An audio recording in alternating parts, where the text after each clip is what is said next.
Glue 3D is undoubtedly the most hyped up Scratch project of all time, and for good reason. It's a full 3D game engine built entirely in vanilla Scratch. And today, I got early access from the creator to make this video for you guys. Glue 3D.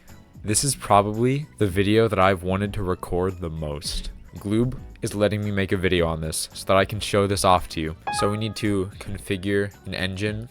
So we open settings, right? I guess we'll do this one. Cool. So we have all this now. Let's look at the different themes you can have. I like this one.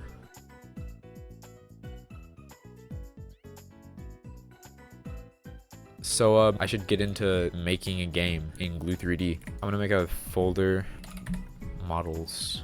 Okay. And then let's make an object and floor. All right, static 3D object. We make a model and we do this one, I think. Okay, now we can go into the model editor and we just drag the model into there. Now, what kind of ground do? We could do like lava or water. I kind of like the water. Now we just drag the ground model into the object and bam, we have a floor now. No camera assigned. Assign one in the scene editor or through code. Let's just call it camera. There it is. And then we click on it, assign camera. And if we run, we have a camera. Oh my gosh. All right, we need a player object. Let's just call it player. And then we need a model for him. So we'll drag that to there as well.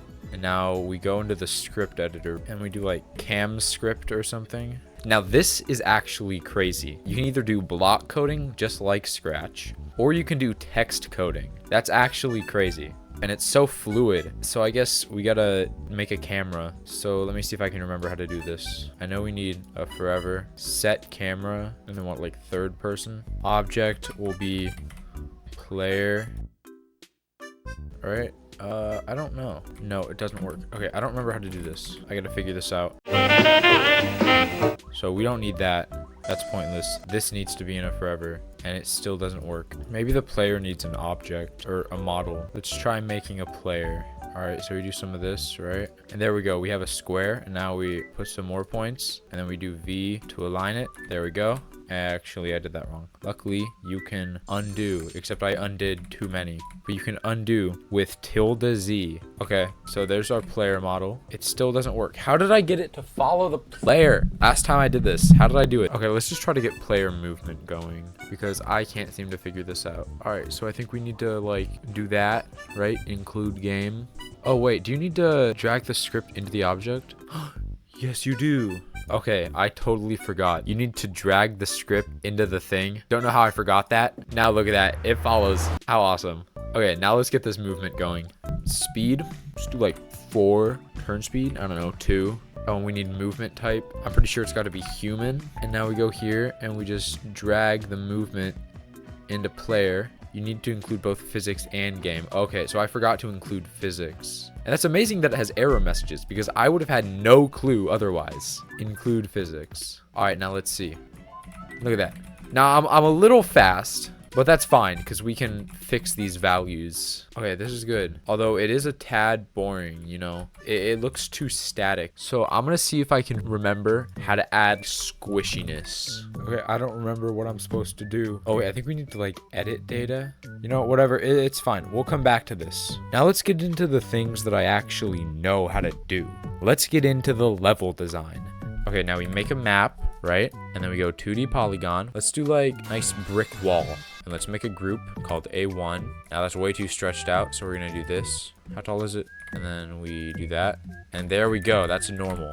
Dude, this is actually so cool though. We're almost done with this first one. Oh, that's nice. So now when we drag map into level, there we go. Now if we run, look at that. So now we have a basic platform.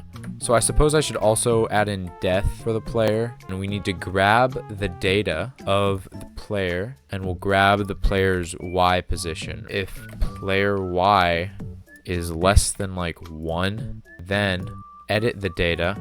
Okay, let's try that. So we're just walking around on the platform, but we fall off and let's see.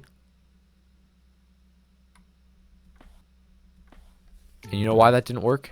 Because I forgot to do that. It's This doesn't work. I gotta send this to Gloob and I gotta ask why it's not working. No, I don't. I know why it's not working. Look at this. Those two, they're just swapped around. Well, that works nearly perfectly. What if we just do 0? Well, that works perfectly, doesn't it? Also, Gloob gave me the script for the squish thingy, so let's do that. Does it work? It works too well. So we have our movement. We have one platform, but we don't have a game yet. We need to make the rest of the platforms. This calls for another time lapse.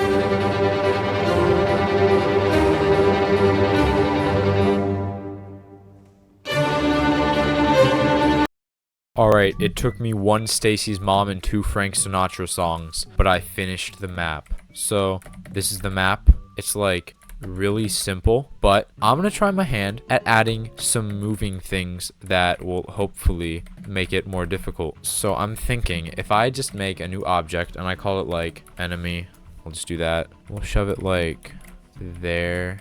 So we're gonna make, I don't know what to call it, so I'm just gonna call it thing. 2,000 years later. Okay, cool. Here's the pillar, and now we're gonna add it. There we go. And now I want to do a script, and I'm gonna call it turn, and I'm gonna put it in main, and it's just gonna turn, you know. So what if we do like a forever turn there? Let's give that a go. So it is turning, it's just not turning the right way. Also, we can jump through it, so it's kind of like pointless. I'm pretty sure Gloob said that he was working on the wall collisions. The beta just doesn't have them. So if we did this in the full version of Glue 3D, it would work. There we go. That's what I needed. Although that's a little fast. The Glue 3D game is practically done, except we need a win condition. So we just gotta make, I'm gonna go like right here. We're gonna make a flag model. So this is just gonna be pretty simple. I'm just gonna have like a base. Okay, now we need a green.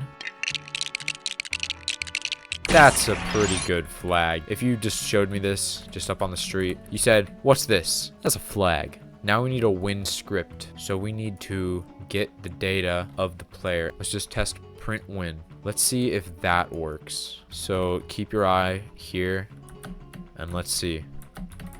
Oh, you're winning a little too well. So the Glue 3D game is done. Let's give it a final playthrough. Let's play it. Okay, so you gotta jump up here. Now you gotta dodge that thing. Oh, you don't gotta die. Okay, now we're here. We just gotta do that. There's the win flag. Just jump up here. Bam! You beat it. And the flag spins forever. Now this is amazing.